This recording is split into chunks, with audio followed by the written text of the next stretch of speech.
Hey y'all, welcome to my channel. This is Areyana's Life, and in this tutorial I'll be doing my daughter Breland's hair. The style we were going for was a kid-friendly version of Ket Braids. So in the back I'm doing knotless braids just so the feed-in braids that I put on top, they'll be more movable and more flexible, and it won't be laying on the back of her neck. And all I'm doing with the knotless braids to make sure that they last longer is I'm tucking her natural hair behind the braiding hair to ensure that it lasts longer. And also for this particular style, I'm using Ezbraid 26-inch pre-stretched hair, and the products that I'm using is Shine and Jam, and pretty much that's it. I think I also use Live to moisturize her hair. But yeah, Shine and Jam to slick it down, part it, make it look super sleek. So right now what I'm doing is I'm stitch braiding the feed-in braids. I did not plan on stitch braiding, but I feel like it looks super neat, and it just looked really good when I got done. So I was like, you know what, stitch braiding was a good idea. So I'm just stitch braiding her hair. And I'm doing the same method that I did with the knotless braids. I'm tucking her hair behind to make sure that, her hair is protected. And, when I go through to clean up the braids with scissors, that I won't cut her hair. So I'm just using the same method. And as you can see, her hair is not the same texture as this braiding hair.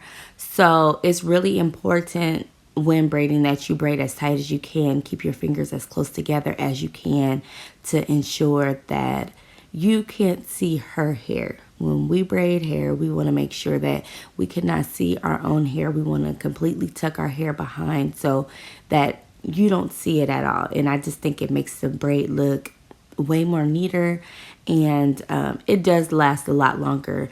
She was able to go to the beach and was all the way in the ocean, not just like somewhat. Her head was all the way in the ocean. I've washed these braids, but maybe 3 times. She went to the water park and her hair stayed intact, completely intact. So I love this. And as you can see, I started the braid. I braided down maybe six pieces, and then I started adding in the braiding hair. And I did this because I didn't want the hair to be super heavy.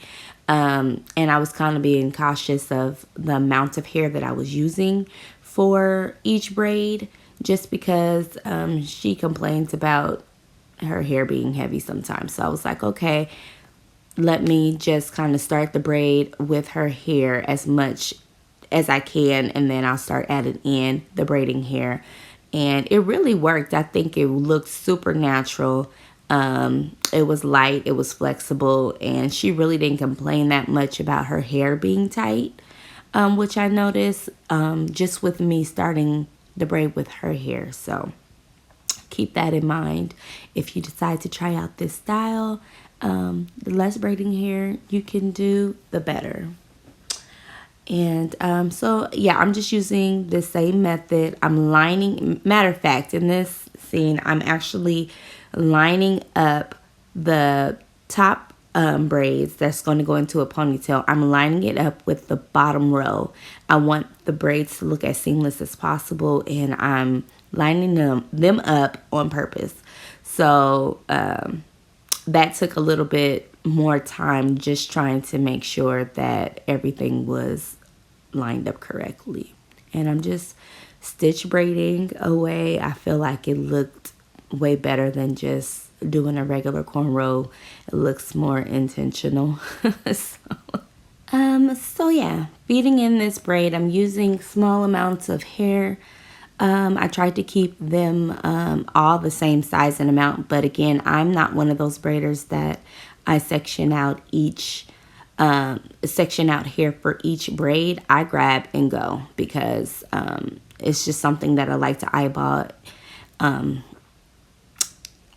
I don't know how to explain it, but I just grab the hair and go. I don't section out each hair for each braid. I just don't. I don't have the time. So I'm moisturizing her hair with Live. I combed it through really good, and now I'm just finishing up the top section. So I'll stop talking now and let the music play until it's time to dip.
Okay, so I lied. I'm back sooner.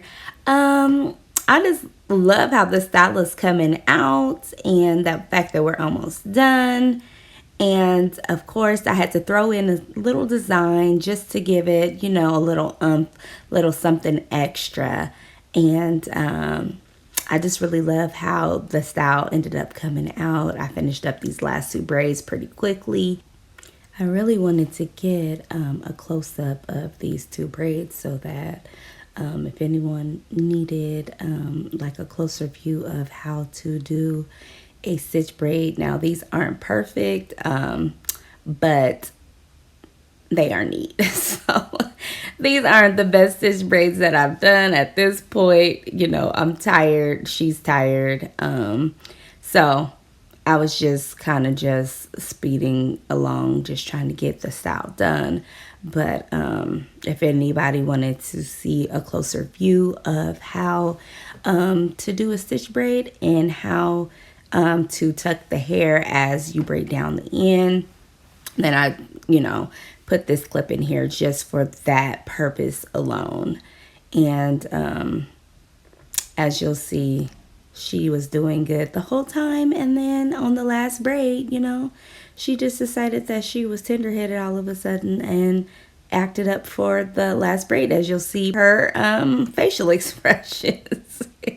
And I was like, come on, like, I got your face right here in this camera and you acting. So yeah, but we made it through the last braid, and I'm glad because I'm dog tired at this point. And I just wanted to get it done. But like I said, the style came out. It was worth it. It definitely was worth it. This whole style was worth the wait, especially with how long it lasted her. It lasted about like 7 weeks. So she had this style in for a good section of the summer. So it was worth the time that it took to do it. And so here I'm just applying mousse to her head all over, and applying black strips to lay it all down. And flyaways and to, lay those edges down. I already had water going, so I'm dipping the ends. And I love these black strips because they hold down and lay down everything. So yeah, that's pretty much what I did. Dipped it. Just use my edge brush to lay down those edges, and that's pretty much it. Thanks so much for watching, you guys, and there will be more tutorials to come. Bye.